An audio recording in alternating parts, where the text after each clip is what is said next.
I mean, initially when Trump, if you remember when he first got in, it was the tariff war. It was him going to Australia, South Korea, Japan, saying, "Hey, you guys are willing to die for America," and that seemed to have been walked back a bit.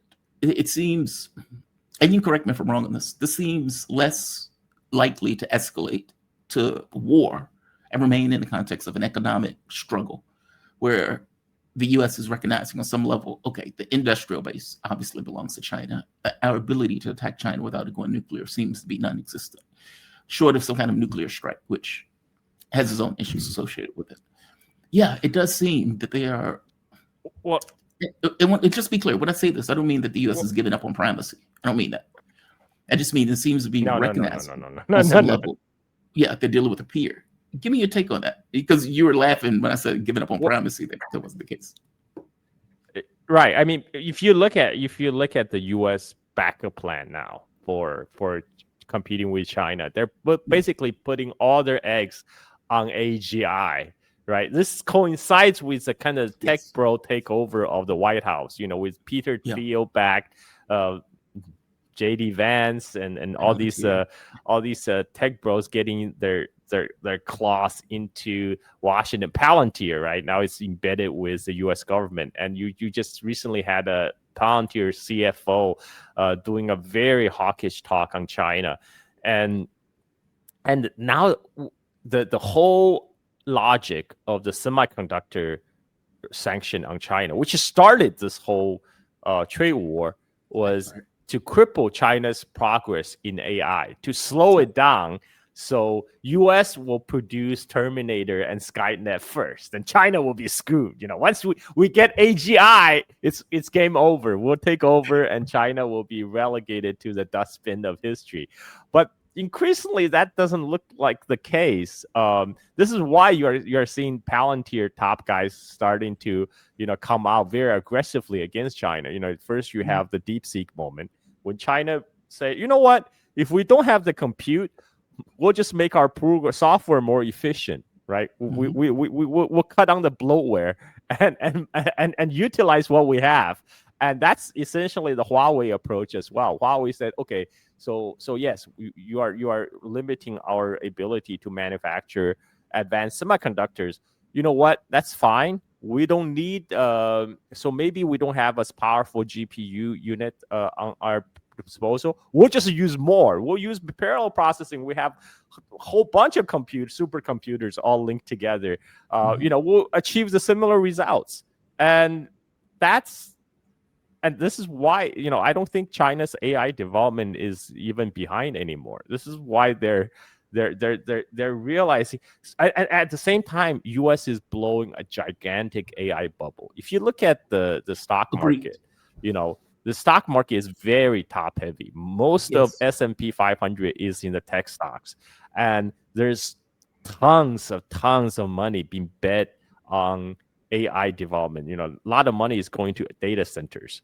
But at this time, that's so far, those data centers and the AIs in US have produced very little to justify the gargantuan amount of investment. But they're still trying to blow up this AI bubble. Say, oh, don't worry, we just need a few more years. AGI is just around the corner, and then it's going to solve all the problems, and we can fire all the white-collar workers.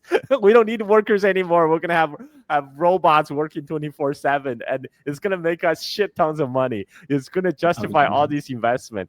But whereas in China, they're actually using AI to do useful stuff like manufacturing, like robotics.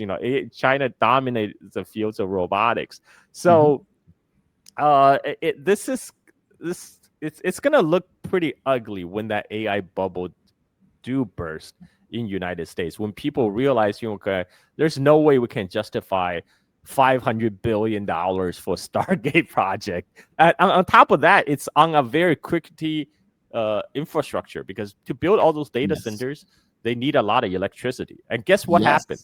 The U.S. electric generation hasn't grown for 20 years. It's flat. So when you build all these data centers, they are eating into the electricity usage for average civilian use. This is why you are seeing electricity price going up in the United States, because they're diverting all this electricity to the data centers instead of building more capacity. This is where China has another advantage. China is literally paving high altitude desert where they get a lot of exposure from the sun with solar panels. And solar is now currently the cheapest way for electricity generation, because once you set up the solar panels, you don't need to burn additional fuels. You don't need to burn more coal or gas or oil to get the electricity. You just wait for the sun to come out. And China has just made leaps and bounds in battery technology. So they just CATL, one of the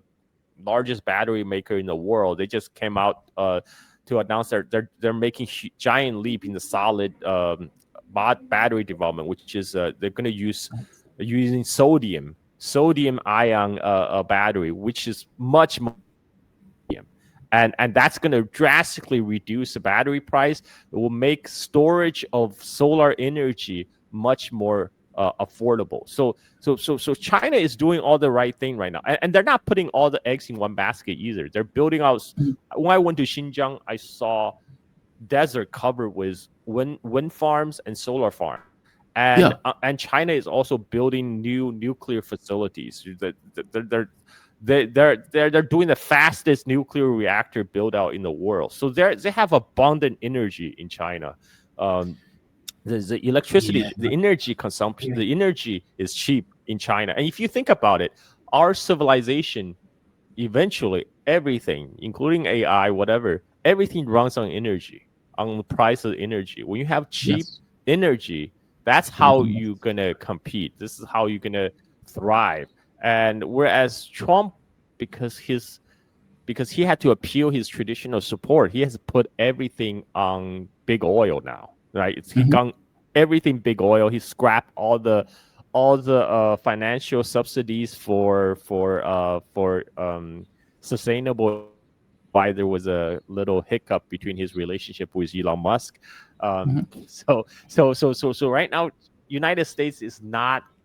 It doesn't have the infrastructure, electricity generation grid to support the kind of rollout of data center that's needed to support their insane Stargate project. All that, which means the public had to eat it. Public have to eat it in terms of high electricity prices all across the country. Again, that's how they're competing with China, quote unquote, competing with China. This is why I said there's really no competition. Chinese people are living best of their lives right now.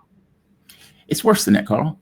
I mean, as bad as you put it, it's worse than that. I had a conversation with Dr. Warwick Powell, and he wrote this article where he was talking about how the U.S. is trying to do two things, and it can't accomplish really either because of the energy process and the energy grid in the United States and the amount of energy it would take to do it. And he was pointing out Donald Trump wants to bring back manufacturing to the United States, and Donald Trump wants to expand on AI, both of which are energy-rich processes, meaning you need a huge amount of energy for both of these things.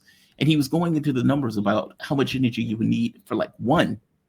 And like these laughable plans that they were talking about in regards to expanding their energy sector and expanding their energy system. It was like you were able, for example, to get, let's say, X amount of megawatts over the course of 20 years. And you're trying to get a third of that in 2. It was something like that. It was something like so out of whack with the reality of how we've been able to get energy that this is just laughable. Add to that this idea of electric cars.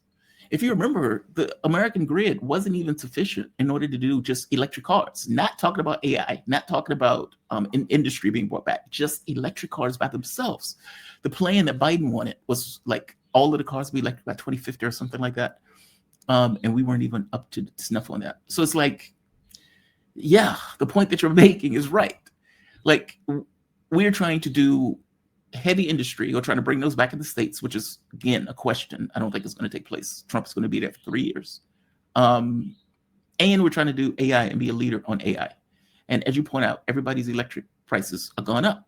And what I think people miss, even if you want to buy toilet paper, it takes energy to make it. and it takes energy to transport it. Both of those go into the cost. Look at Europe. Look at where Europe is going through. That's because of energy. Everything else went up. Their businesses were closing and everything else because they don't have the energy to supplement those businesses at the price point that they need for it. So you are absolutely right. It seems they believe in magical things. Yes, yes, and it's magic. They're believing U.S. will win by default because magic. Magic. Hashtag magic. What do they call it? MacGuffin. MacGuffin is going to help us win this thing. Yeah, I don't quite get it. Do you think they're going to be able to settle this? Like that ultimately Trump's ego is going to be put in the check. He's going to say, okay, I'm going to come up with a deal. We're going to win this deal. I think it's more interesting. What is it that the U.S. even wants? I mean, I know they've been complaining China's not buying our soybeans. Those bastards. They're hurting our farmers. But that just seems very narrow as a thing to actually have a tariff war over, a fight over. What do you think that the U.S. ultimately wants? Well, I mean, ostensibly, Trump is saying, oh, this is about trade balance. Well, trade balance, if you worry about trade balance, you better start selling to China things that China actually want to purchase, like chips, like GPU chips. But they're not doing that. They're putting more restriction. This is actually what triggered the latest China expanded export control on critical minerals, because after the talk in Geneva and then London, there was supposed to be a truce, a trade truce. I said before that was a ceasefire. That was not a resolution of the trade war. So, but U.S. violated that ceasefire by putting on more restrictions on Chinese semiconductor companies. And so after that, China says, hey, if you're not playing good faith, then sorry, we're going to tighten our grip on your balls. We're going to tighten the grip on the critical minerals supply chain. And this is why Scott Bessent is screaming right now. And because they have no answer for that. They have no answers for that. And China is, the thing is, the Chinese culture and American culture is different in the way that U.S. politics are about talks, all about bravado. You gotta talk. You have to have a loud voice. And China is about get the result, right? They understand what needs to be done to get from point A to point B. And so they're applying the maximum pressure right now with the leverage they have. But as far as whether Trump will have to come to terms, we can always count on Taco Tuesday, Jamar. Taco Tuesday is always around the corner. I mean, this is a president who can change his mind in a tweet in 24 hours. So I fully expect that will happen. And but this is not good for the United States. He's destroying the credibility of U.S. all across the board. He's destroying any kind of faith of the American vessel in the kind of the U.S. empire system. He already made it clear this is the U.S. empire set up for the benefit of U.S. It's not for you Europeans and Japanese and Koreans. You have to serve us, and these are the costs. You have to bear the cost. So this is just going to accelerate the multipolarity.